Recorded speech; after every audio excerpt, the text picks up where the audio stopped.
सनातन त्रिएक परमेश्वर को महिमा मिले। आदरणीय प्रभु के दास दासियां और प्रभु के जन, आप सबों को जय मसीह की।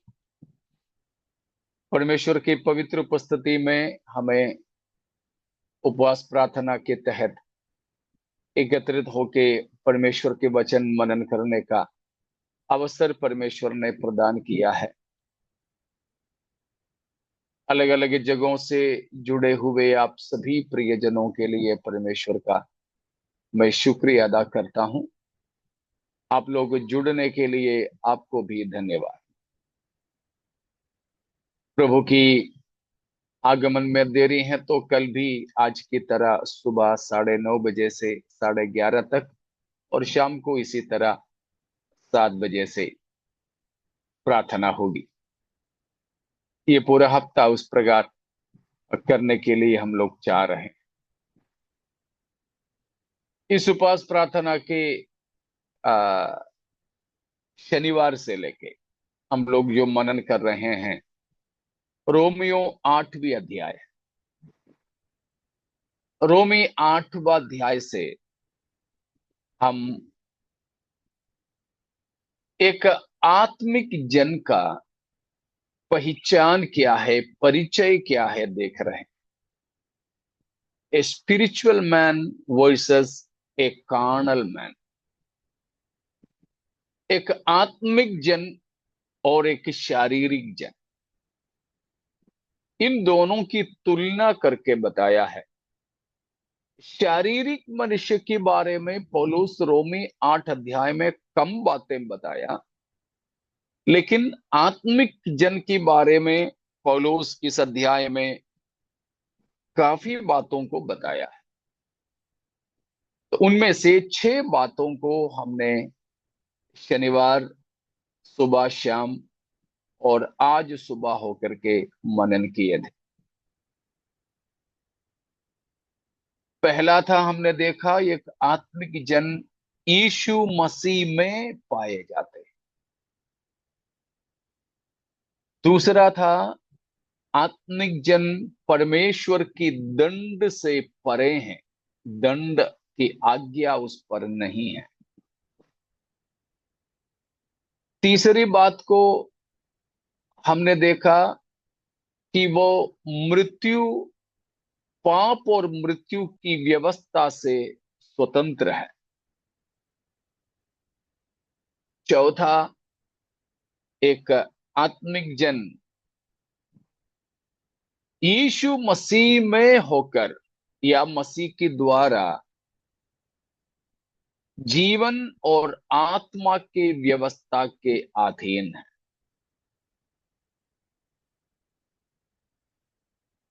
पांचवा, वो शरीर के अनुसार नहीं चलता परंतु आत्मा के अनुसार चलता है। छठवा, यीशु मसीह पर के विश्वास के द्वारा एक आत्मिक जन में व्यवस्था की विधि पूरा होता है।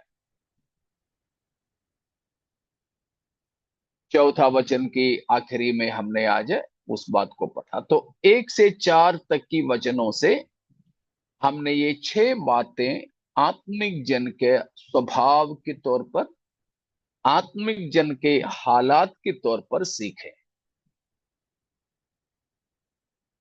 इतने में मेरे ख्याल से कोई शक नहीं है। कुछ है तो आप पूछ सकते हैं, नहीं तो हम आगे बढ़ेंगे।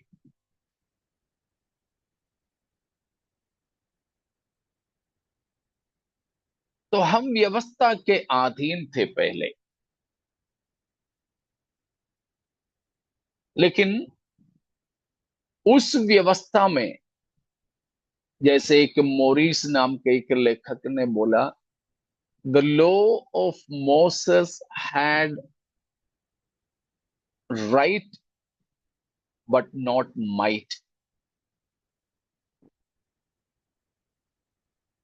मूसा की व्यवस्था वो सही था, लेकिन हमें वो शक्ति देने में असफल थी।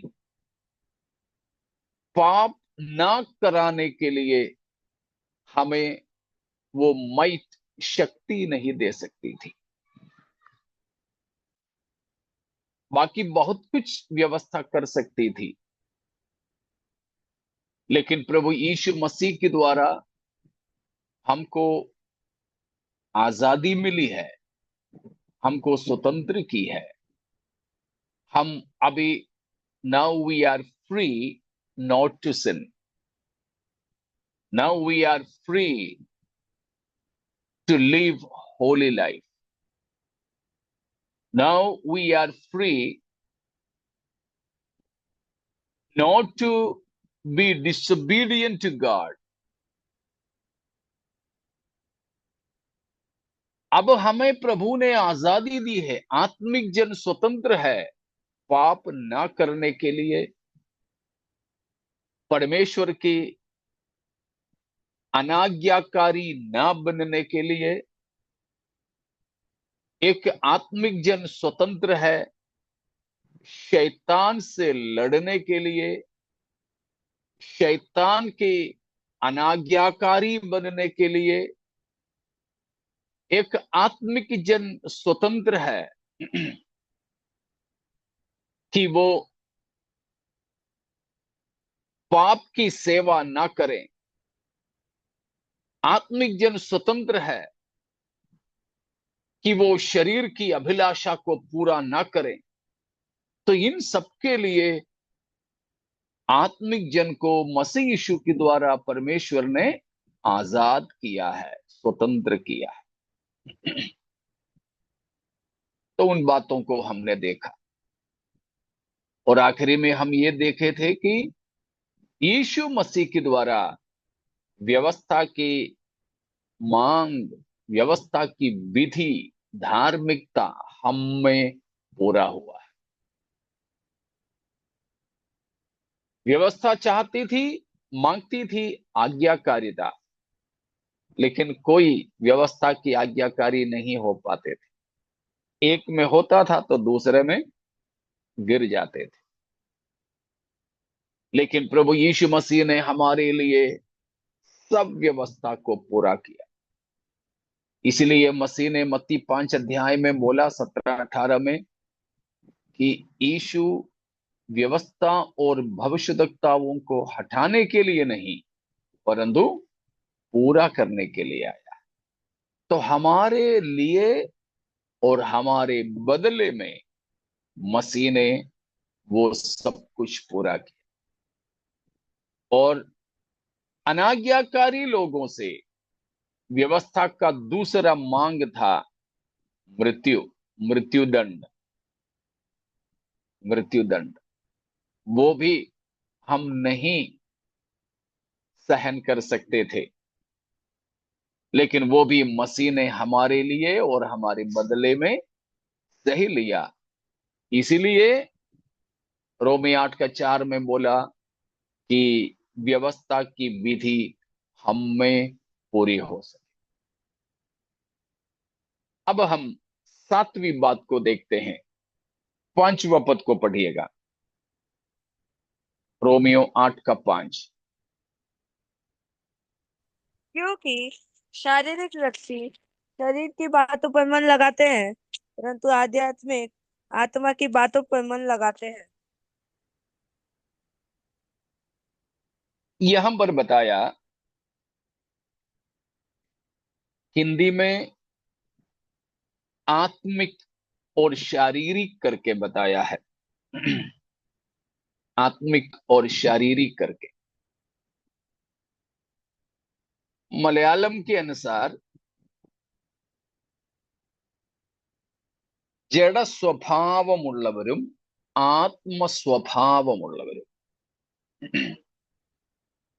For those who are according to the flesh and are controlled by its unholy desires, set their minds on and pursue those things which gratify the flesh. But those who are according to the Spirit and are controlled by the desires of the Spirit set their minds on and seek those things which gratify the Spirit. So आत्मिक जन का सातवां परिचय, पहचान, वह आत्मिक स्वभाव के होते हैं. Spiritual people hold or possess a spiritual characteristic, a spiritual nature. ആത്മീയന്മാർക്ക് ആത്മീയ സ്വഭാവമുണ്ടായിരിക്കും. ആത്മസ്വഭാവമുള്ളവരാണ് ആത്മീയന്മാർ. ആത്മീയത ഒരു സ്വഭാവമാണ്, ഒരു പ്രവൃത്തിയല്ല. आत्मिकता वो एक काम नहीं है, वह एक स्वभाव है. स्वभाव है. It's a characteristic, it's a nature. वो एक प्रकृति है. पिछले दिनों से मैं कई बाइबल क्लासों में और कई संदेशों में ये बताता गया हूं कि पाप करके हम लोग जो बोलते हैं ना, पाप, वो कुछ कुछ काम नहीं है. हाँ, ये करना पाप, वो करना पाप. पाप एक एक्शन नहीं है, एक काम में सीमित नहीं है पाप. लेकिन हमने सीखा कि sin is an innate nature found or present in every human being. हर एक मनुष्य में पाया जाने वाला एक जन्म की ही आदत है पाप. करो ना करो, लेकिन पाप अंदर रहता है. ठीक है, पाप करो ना करो, पाप अंदर है. वो है इन्नेट नेचर, एक प्रकृति है, एक स्वभाव है पाप. हम करें ना करें, पाप अंदर बसता है. हर एक अंग में पाप रहता है. हमारी प्रकृति में पाप है, स्वभाव में पाप है. हमारे प्रत्येक अंग में पाप रहता है, पाप का वास. तो पाप बसने वाला एक शरीर है हमारा. पाप बसने वाला एक जिंदगी है हमारा. इसी प्रकार पवित्रताई की भी बात है, स्वभाव की भी बात है. कुछ कुछ कामों को हमने ऐसे समझ करके रखा है कि वो पवित्र है, लेकिन नहीं. बाइबल पढ़ना, एक दृष्टांत के तौर पर बाइबल पढ़ना, वो एक अच्छा काम है. पवित्र लोग करते हैं. किसी किसी को हम पूछते हैं कैसे हैं, आत्मीय जीवन कैसे है, बोला अभी ठीक है, अच्छा है. कैसे? मैं रोज बाइबल पढ़ता हूँ, प्रार्थना करता हूँ, ड्यूटी वगैरह जाने से पहले भले ही पूरा अध्याय नहीं पढ़ पाता, बाइबल में तैयार होके खड़ा खड़ा भी खोल के देखता हूँ और पढ़ के प्रार्थना करके जाता हूँ. और वापस आने के बाद भी हाँ, अच्छा है, अभी आत्मिक जीवन अच्छा है. मीटिंगों में सब जाता हूं मैं, अच्छा है. फिर कोई गलत काम करता नहीं मैं, ऐसे कुछ होता नहीं है मेरे से भी, नहीं करता हूं मैं। तो देखो, कुछ नकारात्मक काम ना करने से और कुछ सकारात्मक कामों को करने से अक्सर लोग अपने आप को आत्मिक समझते हैं, लेकिन इतने से हम अपने आप को आत्मिक ना समझे। परंतु आत्मिकता में कुछ कामों से, नकारात्मक कामों से बचे रहना और सकारात्मक काम करते रहना नहीं। Christian spirituality is not just abstaining from some negative works or actions or deeds which are called sinful, and engaging ourselves in some positives. So Christian spirituality is not abstaining from some negative and engaging in some positive works. कुछ नकारात्मक कामों से बचे रहना, सकारात्मक कामों को करते रहना बाइबल के अनुसार की आत्मिकता नहीं है। इसीलिए किसी ने ऐसे पूछा, मानो अब हमारे परदादी हवा उस अदन की वाटिका की बीच का वृक्ष का फल तोड़ने के लिए उन्होंने हाथ बढ़ाया, लेकिन परमेश्वर ने उस पेड़ को उसकी पहुंच से उठा उठा उठा उठाकर उससे दूर ले गया। तो वो उसका फल तोड़ नहीं पाई और खा नहीं पाई। तो क्या परमेश्वर वो उसके लिए पाप ठहरा था?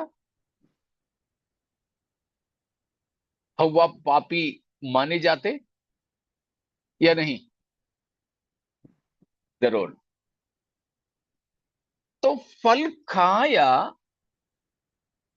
फल तोड़ा, खाया, अदम को खिलाया, ये सब काम जस्ट ए कल्मिनेशन, ये सब जो है बाहर देखने लायक एक उच्च कोटि ही था, लेकिन उसका जो पाप है वो कर्म में नहीं था, उसके अंदर की विचारधारा में, उसकी चाहतों में, उसकी उद्देश्यों में आ गई थी।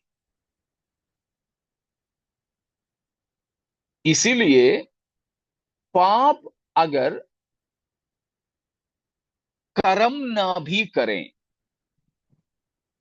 कर्म में वो प्रकट ना भी हो जाए, तो भी पाप अंदर ही अंदर रहता है। हम सब जानते हैं याकूब 1:15, याकूब 1:15, जेम्स 1:15।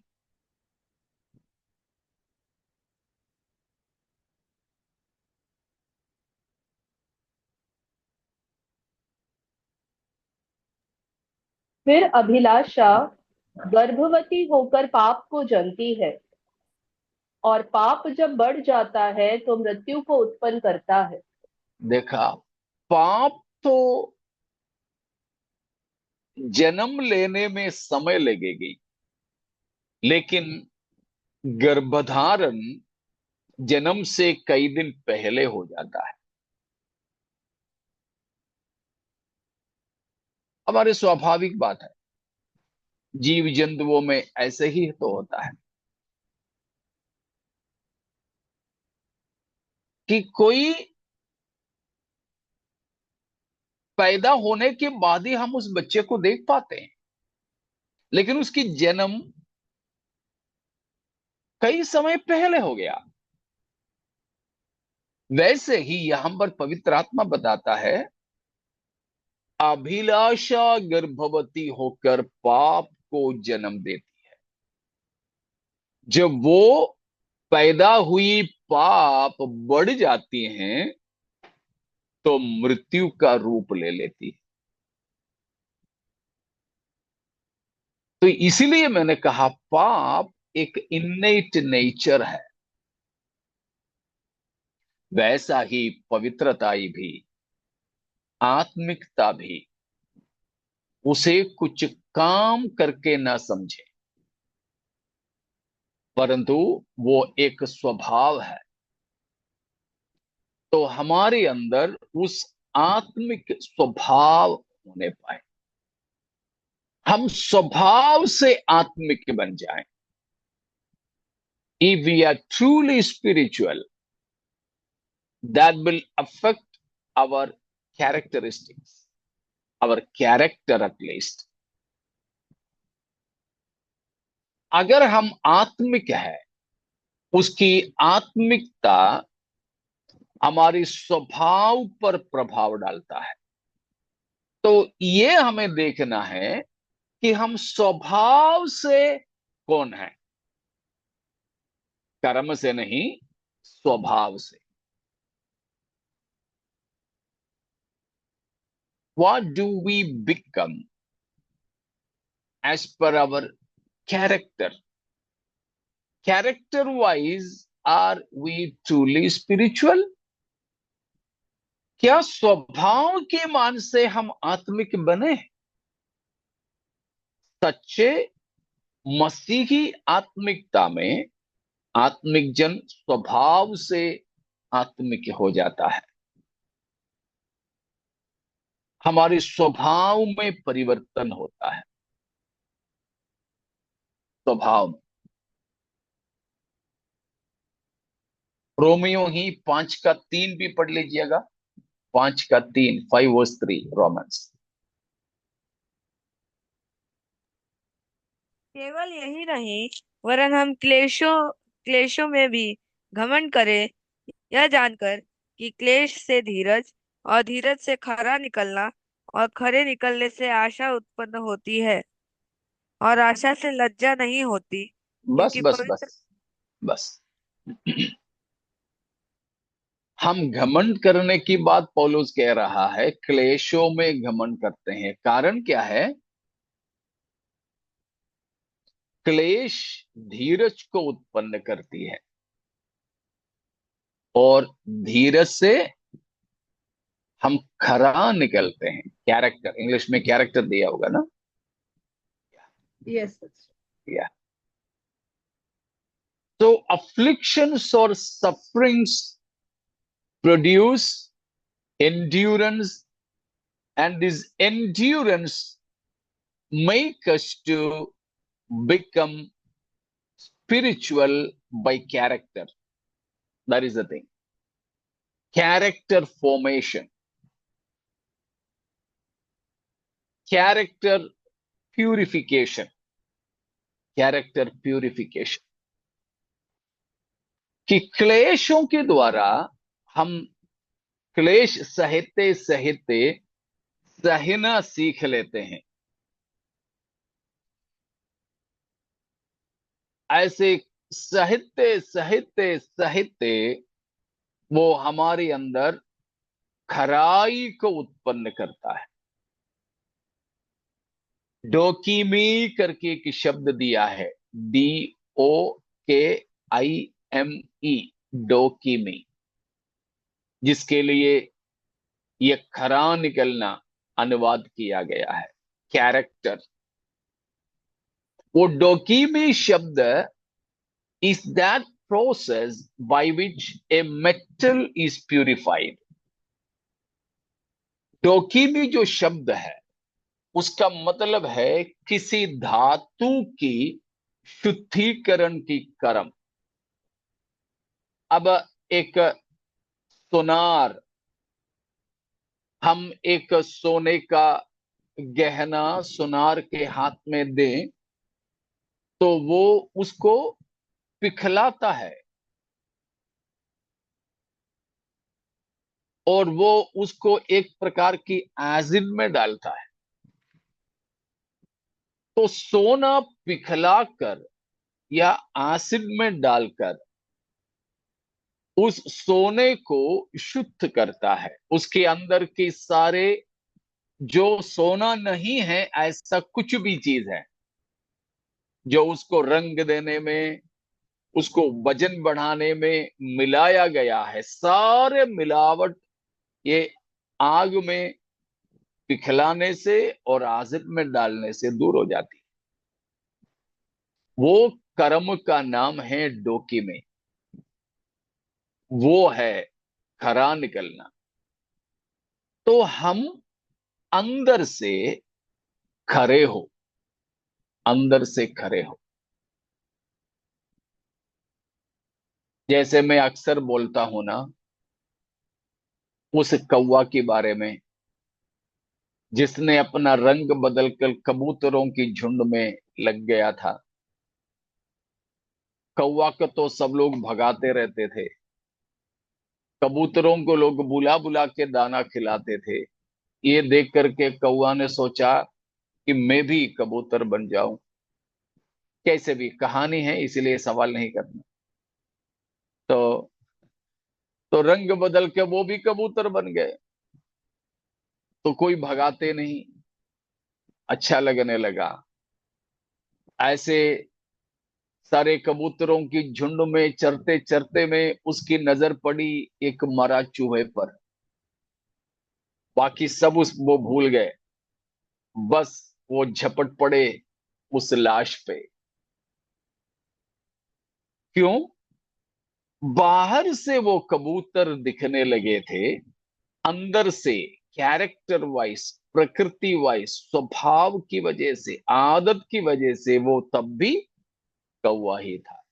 इसीलिए मैं अक्सर बोलता हूं हम लोग भी बाहर से कबूतर है, अंदर से कई बार कौवे निकलते हैं। പുറമെ നമ്മൾ നല്ല വെള്ളരിപ്രാക്കളും അകമേ നല്ല ഒന്നാം തരം കാക്കകളും. പലപ്പോഴും നമ്മുടെ നിറമേ മാറിയിട്ടുള്ളൂ, പ്രകൃതം സ്വഭാവം മാറിയിട്ടില്ല. स्वभाव हमारा वही रहता है जो पुराना था। नहीं, वो आत्मिकता नहीं है, वो आत्मिकता नहीं है। बाइबल के अनुसार की आत्मिकता में हमारे स्वभाव में बदलावट होगा, हमारे स्वभाव। तो आत्मिक जन का सातवां पहचान है वो स्वभाव से आत्मिक होगा।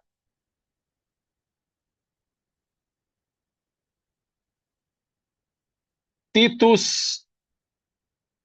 दूसरा अध्याय, तीतुस दूसरा अध्याय उसकी 12 और 13 को पढ़िए।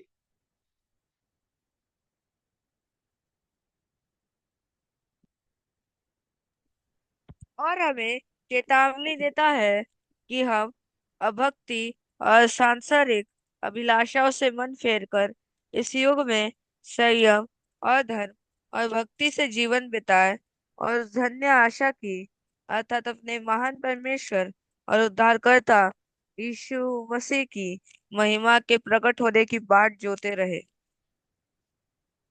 देखा क्या क्या हमें छोड़ना है?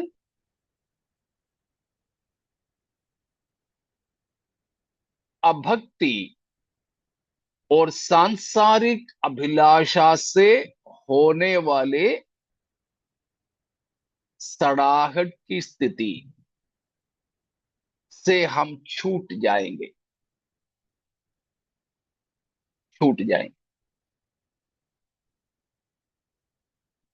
So true godliness trains us to reject and renounce all ungodliness and worldly passionate desires to live discreet, temperate, self-controlled, upright, devout, spiritually whole lives in this present world. तो सही भक्ति हमें क्या सिखाते हैं? हमें भक्तिहीनता को छोड़ने के लिए और सांसारिक अभिलाषाओं को छोड़ने के लिए, सांसारिक अभिलाषाओं, अनगॉडलीनेस एंड वर्ल्डलीनेस को रिनाउंस करना, रिजेक्ट करना। इन्हीं ये दो वचनों के आधार पर है, मैं अक्सर आप लोगों को बताता था, the utmost miracle that takes place in our lives is the moral transformation, the miracle of the moral transformation in us. एक आत्मिक जन के अंदर एक नैतिक रूपांतरण हो जाता है। अगर हम आत्मिक हैं तो हमारे अंदर एक रूपांतरण, एक नैतिक, एक आदत की, स्वभाव की रूपांतरण, बदलाहट हो चुके होंगे। अगर आत्मिक जन है तो उनका स्वभाव से हम पहचान सकेंगे। आज इससे पहले पहाड़ी उपदेश की क्लास था, तो उसमें हम लोग मत्ती 7 अध्याय की 15 से 20 तक की आयतों को पढ़ना शुरू किया। आज वहां पर प्रभु यीशु मसीह ने दिया है एक चेतावनी, झूठे भविष्यद्वक्ताओं से सावधान। कैसे पहचानेगी झूठे भविष्यद्वक्ताओं को? Like the root like the fruit, ऐसे कहावत है। जैसा जड़ है वैसा फल है। तो कैसे पहचानेंगे हम? फल के द्वारा, फल के द्वारा। ये फल है हमारे स्वभाव। तो आत्मिक जन है तो उनमें से आत्मिक स्वभाव बाहर आए।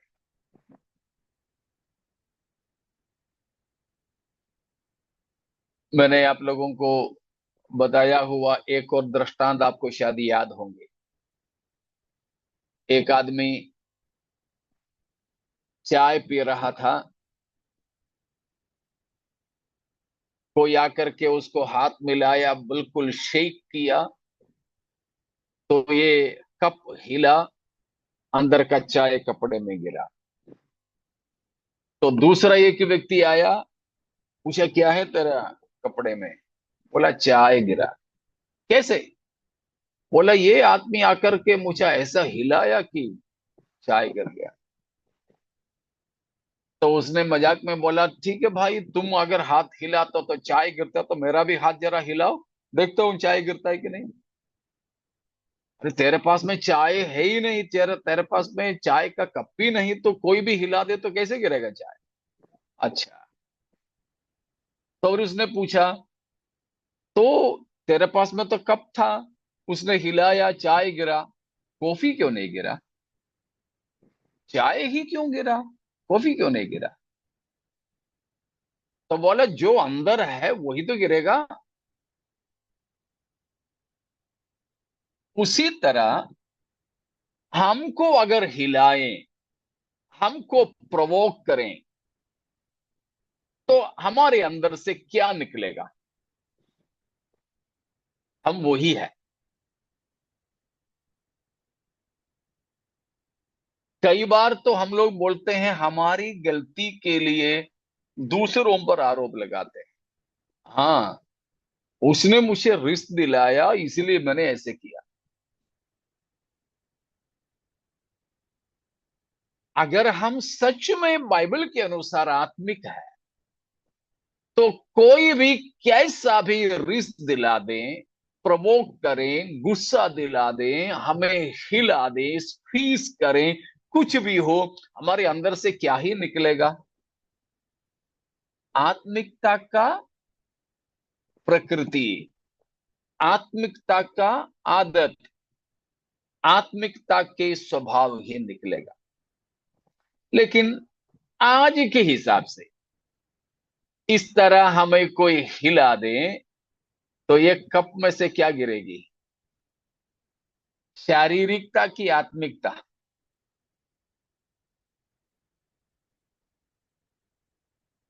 शायद थोड़ा सा हिले तो ज्यादा दिक्कत नहीं, थोड़ा ज्यादा हिले तो, है ना? तो फिर हमारे अंदर से जो निकलता है, शायद ऐसी चीजें निकलते हैं, कभी मसीह से मुलाकात ही नहीं हुआ हो, ऐसी चीजें जैसे उन लोगों से जो मसीह से कभी मुलाकात ही नहीं किया। लेकिन आत्मिक जन आत्मिक स्वभाव से प्रभावित होगा। उसको कितना भी हिलाओ, दबावो, ठीक है ना, जितना भी उसको प्रवोक करो, गुस्सा दिलाओ, क्योंकि अंदर तो उनका मसीहियत ही है, बाहर नहीं आएगा। हम लोग तो कई बार बाहर से बहुत एक्टिंग करते हैं, इसीलिए बाइबल हमें बुलाते हैं पाखंडी,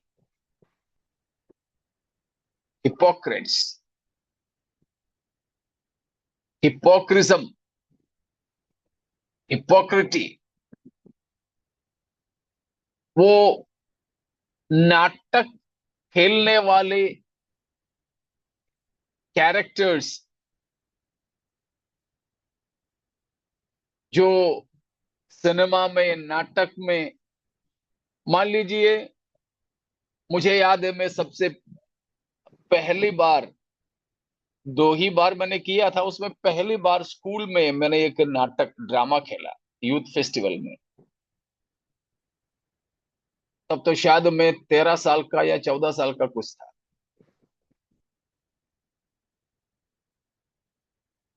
मुझे खेलना था एक 60-70 साल का बुढ़ा का रोल। मैं था 14 साल का। मुझे ऐसा पेश करना था 60-70 साल के एक बुजुर्ग। मैंने उतना समय के लिए एक बुढ़ा का रूप धारण किया, आवाज मेरा ऐसा, कपड़ा मेरा ऐसा, शक्ल सूरत मेरा 60-70 साल का बुढ़े का जैसा।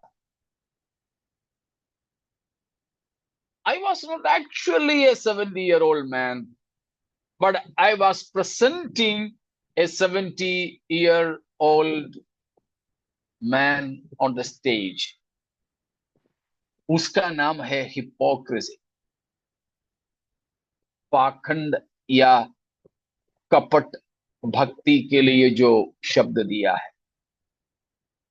वेश धारण करना, हूं नहीं, परंतु मैं वो है करके वेश पहन करके प्रकट करना। I am not that, but pretending I am that. कई बार हमारा तो यही होता है, लेकिन हमारे असली हमको बाहर लाने के लिए परमेश्वर कभी कभी क्या कर देते हैं? खीस करते हैं, दबाते हैं। देखता हूं बेटा तेरा अंदर क्या है। वो तेरे को भी मालूम होना चाहिए और लोगों को भी मालूम होना चाहिए, नहीं तो तुम तो बिल्कुल उस पोशाक के अंदर अपने आप को बड़ा सुरक्षित रखते रहेंगे, धोखा देता रहेगा, लेकिन नहीं, परमेश्वर हमेशा ऐसे धोखा देने के लिए हमें अनुमति नहीं देंगे। खतरनाक स्थिति है। I am afraid of that. मुझे डर लगता है ये बात। समझ में आ रहा है ना? पहले भी पढ़ चुके हैं तो भी इस सिलसिले में दो वचन और पढ़ेंगे हम। एक है व्यवस्था विवरण, ड्यूटरनोमी 8:2। വ്യവസ്ഥാ വിവരം, ആവർത്തന പുസ്തകം 8-ന്റെ 2-ാമത്തെ വാക്യം। और दूसरा कोई पढ़ेंगे पहला कुरिन्थियों 11वां अध्याय और उसकी 19वां पद। या दो जन इन दोनों वचनों को पढ़ेंगे। हारून को समझाकर यह कह कि जब जब तू दीपकों को क्या जलाए क्या क्या तब क्या क्या तब पढ़ रहे हो? क्या पढ़ रहे हो? व्यवस्था विवरण 8 का 2।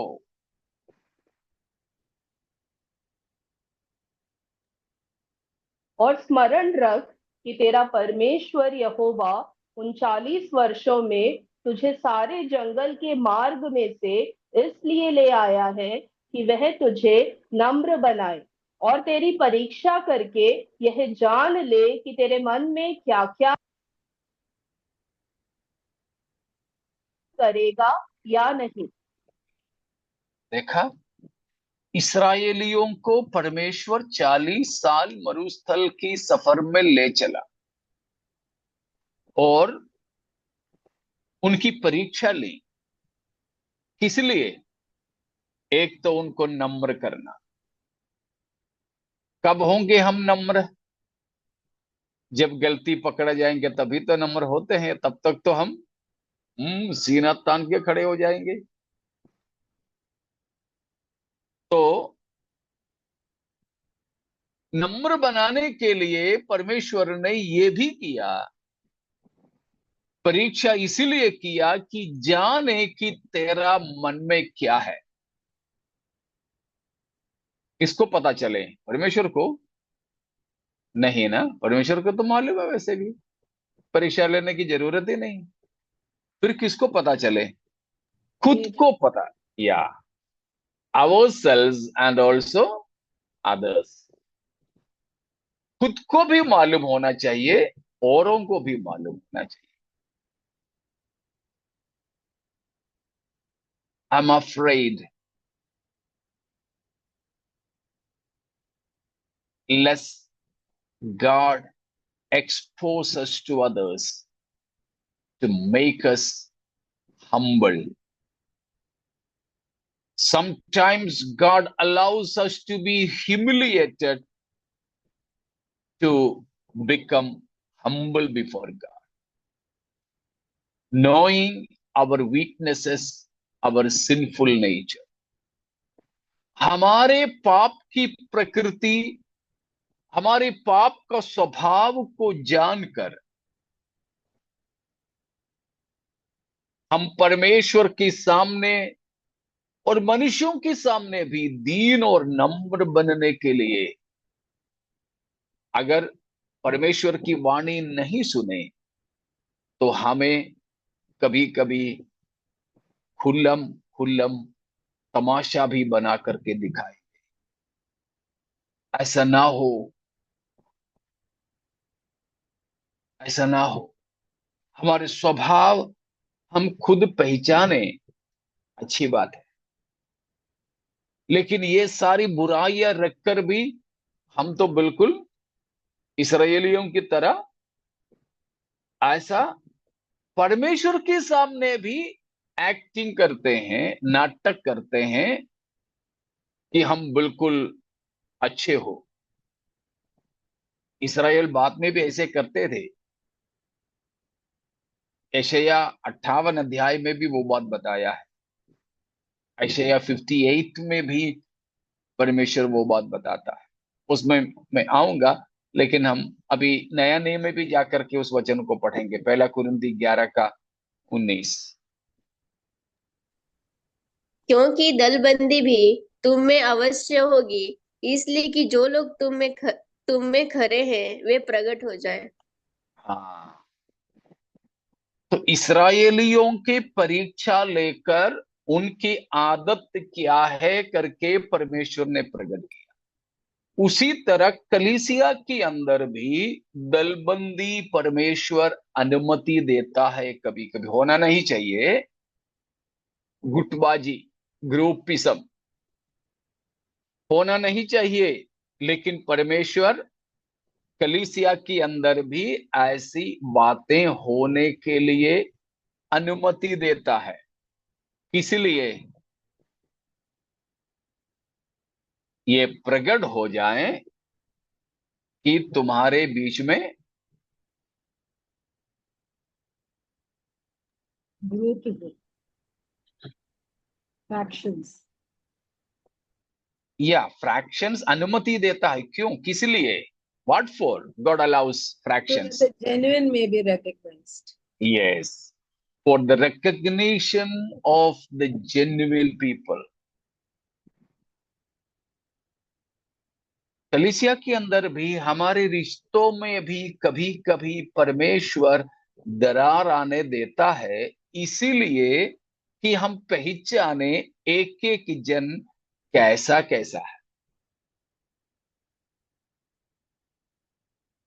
खरा कौन है प्रकट करने के लिए।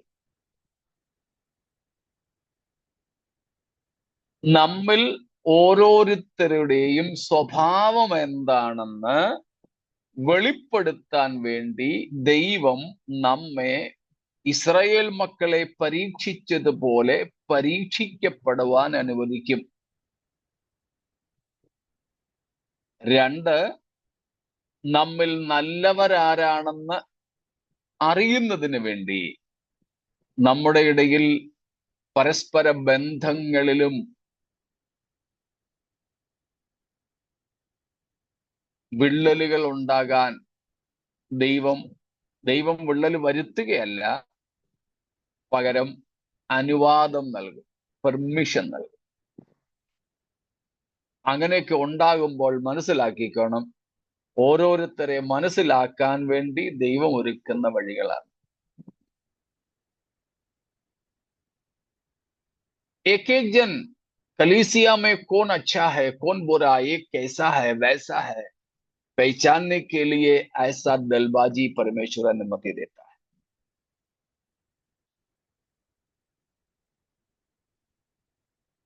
लेकिन कई बार तो हम यशाया 58 अध्याय बताने वाला इस्राएलियों की तरह है. वो पढ़ते समय हंसी आता है. उसका दूसरा वचन 58 वर्स 2,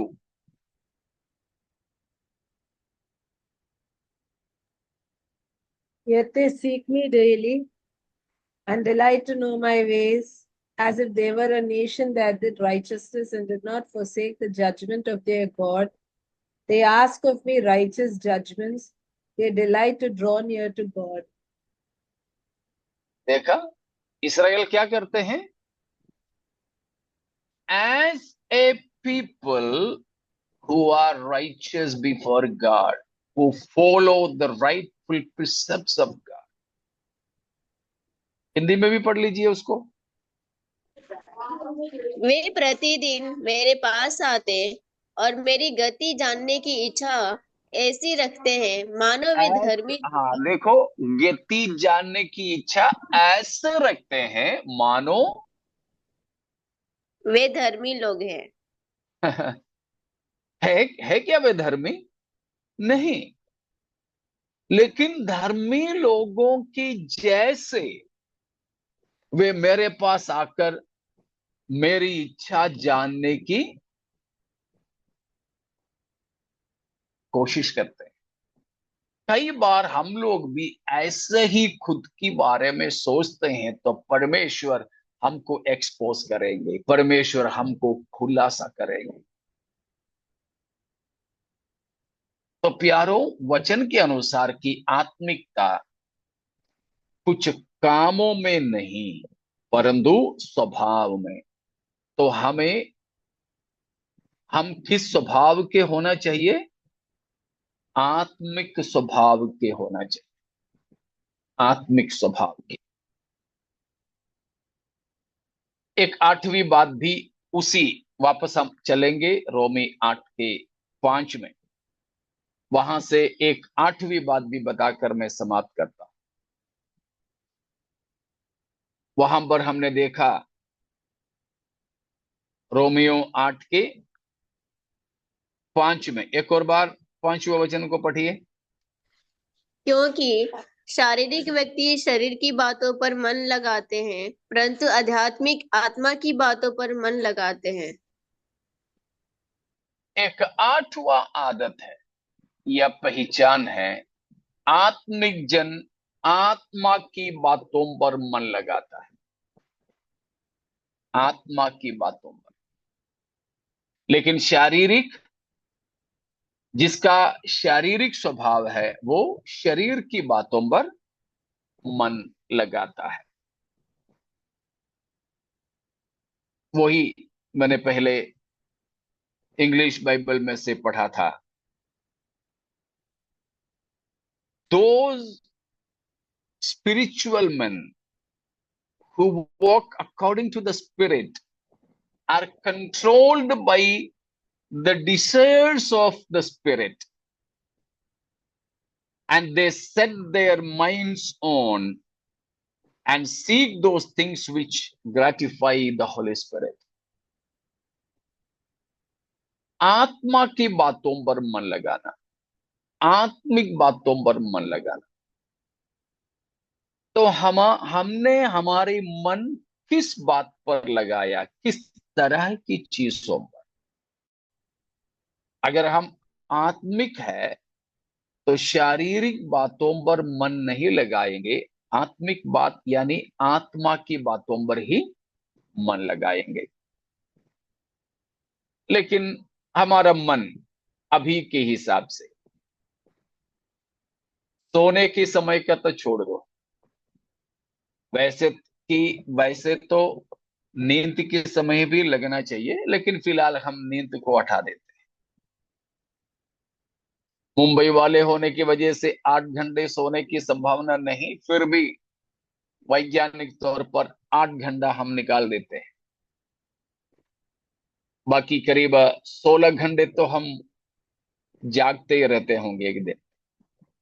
ये जागते रहने की 16 घंटे हमारे मन किन बातों पर लगे रहते हैं?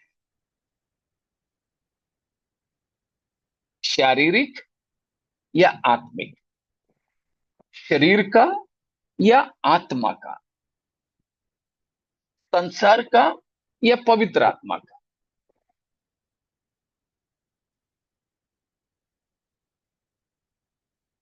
वचन के अनुसार कि आत्मिक जन का 8वां पहचान है,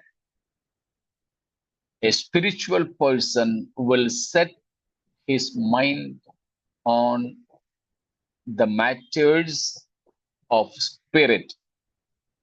They only can gratify him. आत्मा की बातों पर। उसका मतलब ये नहीं कि हम गैर जिम्मेदाराना जिंदगी बिताएंगे, नहीं। जरूर हम हमारे सारे जरूरतें, जिम्मेदारियां निभाएंगे, लेकिन मन संसार की बातों पर, शरीर की बातों पर, तत्कालीन बातों पर, क्षण भर की चीजों पर नहीं होंगे। उसका मन पूरा पूरा परमेश्वर की ओर, स्वर्ग की ओर, स्वर्ग की बातों की ओर लगा रहेगा।